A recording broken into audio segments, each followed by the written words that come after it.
So here we have the BG MAXX thermal adhesive. It's a hot melt adhesive, 100% thermoplastic polyurethane with no harmful fumes when you're heating it up. It's colorless and semi-transparent, and it's perfect for custom leather patch hats, or as well as combining leather to leather.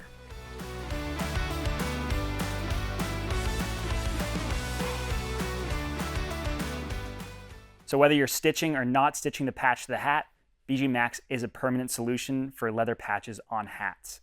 Now what everybody wants to see is how strong and durable the material is, and whether the patch or the hat will fail first. So what we're going to do is we're going to try to peel this off.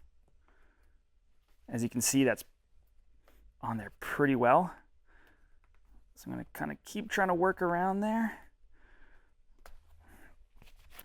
So now, got a little lip, which that was pretty tough to do. Going to grab hold of it. So there we go. That's exactly what you want to see. So as you see here, we got leather remaining on the hat where the thermal adhesive is. That means the glue is stronger than the leather, so you're not going to have to worry about your patch going anywhere.